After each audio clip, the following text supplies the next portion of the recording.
I was scared of her. There was something different going on here. She was coming at me instead of backing away from me. She was just absolutely terrified. I know, baby, I know. Luna was a kitty that somebody had picked up. She was right outside of a college dorm. She was injured, and these nice young students took her to the emergency room, paid the vet. When they brought her into the dorm room, she was nice and seemed thankful. But when the guy a week later went to go get a carrier for her to put her in and take her to a rescue, she just became a totally different cat. And the boy was reaching out to rescues for help. I went ahead and drove the hour to get to where she was because nobody else would. When I walked in there, I thought, this is not going to be your typical feral capture. And I put my gloves on and I had treats, food. I had a toy that I could try to touch her with. None of that was working. And I realized in that moment, I'm not going to be able to get her. There's just no way. Animal control came, and I realized what we needed was a net with a pole.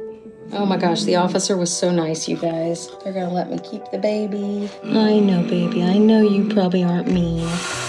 And then I drove home thinking, can I do this? I've never seen a more angry cat. Over the next few weeks, it was just this small bathroom, her and I. We slowly ate treats together. I would go in there sometimes and just sit. She was so fierce. It's okay, baby. I couldn't even give her a treat without her wanting to scream at me or swat at me or bite at me. Can I interest you in some pate? Let me give you some food. Can I say anything?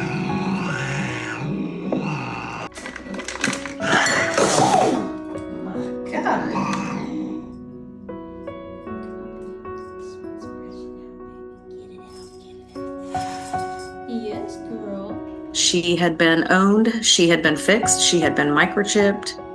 And I believe she was scared for her life because that's what happens to cats when they've lived in a home and then they don't live in a home anymore. At some point in her life, she was somebody's kitty that could be touched and loved. And I can tell she wanted that. But whatever she's been through has been so traumatizing for her.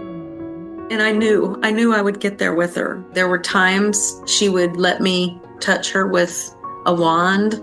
It was weird. Sometimes I could stick my foot out and she would just rub against my feet. But as soon as I would reach with my hand, she would growl at me. She'll lick these treats, but she'll growl at the same time she's licking it.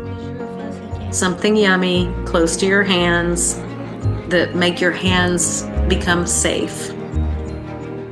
I have the patience and that reward at the end. I could start crying right now talking about the day that she finally let me touch her. I know. Can I pet you? Oh my goodness. And it was the biggest, most rewarding moment. Luna. Oh my God. I'm so scared. But she's such a beautiful girl. Look at her. Because it took me 5 weeks to get there, but I didn't give up on her. I'm seriously crying. She was worth it. She's come around so far. I can take both hands and rub her head, and she purrs. She's doing so well, and she's getting more and more open to being loved again. She really is a sweet, amazing cat. For somebody, she's going to be a fun, playful, sweet cat. I'm definitely going to be very particular about her adoption. I'm going to cry my eyes out when somebody adopts her, but it's going to be the happiest tears I've ever cried.